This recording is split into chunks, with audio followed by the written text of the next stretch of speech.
Hey y'all, welcome to my channel, Saving in SoCal. I'm Belle Barton. Today, on this episode, I'm going to share 5 frugal tips that we use as a family to save money. If you like finding ways to save, then keep watching. Every time eggs go on sale, I save the cartons just because when we do buy eggs in bulk, it's easier to transfer them and store them in our fridge with the smaller containers than a big box. I also freeze my eggs in a silicone mold because it's easier to remove the eggs once they have frozen. You can see that I'm scrambling the egg before I pour it in, and this method works much better than cracking the egg inside the mold and then scrambling, so try this instead. You will need ice trays, an X-Acto knife, and your leftover laundry detergent for this one. I learned this in college. You want to put tape around the X-Acto knife so no one gets cut when they are tossing out the trash. I look for the softest spot on the plastic container, and from there I use my X-Acto knife and cut a tiny triangle so I can easily pour out the leftover detergent into the ice tray. This is my finished product. I have all of these emptied out. The first ice tray is the liquid detergent in its complete form, and the one on the left is mixed with a little bit of water so I could get everything out. Next is repurposing packaging to fit your family's needs. So I just took off the label and I'm going to use it for rice.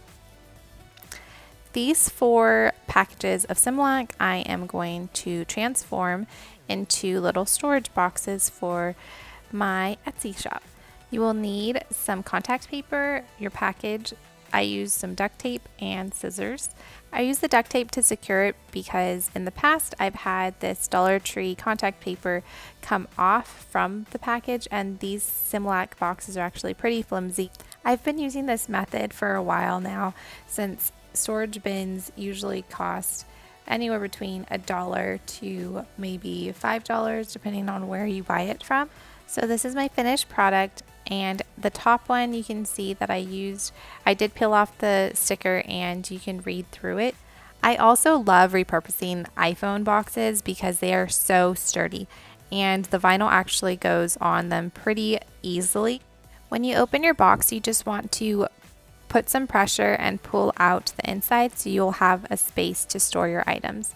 I also put stickers on top of the screen so hopefully it would not read through like the Similac packaging did. In this box I put lipsticks that I use frequently so I can access them with ease. This is my finished product, and you can even see the phone through the sticker, so I'm really happy that I put the white sticker underneath it. A couple months ago I purchased a 50-pound bag of brown rice. We were going through it very quickly and I didn't know where to decant these in. We had some protein containers that my husband had used, and I decided to clean them out and to use them instead.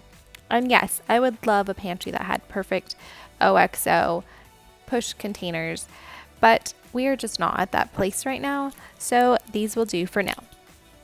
And not letting anything go to waste, you can reuse your toilet paper roll or paper towel roll with some lint that you do laundry with and repurpose it for a fire starter, whether you're going camping or you need it for your fire in winter. I hope these tips were helpful, and thank you again for watching.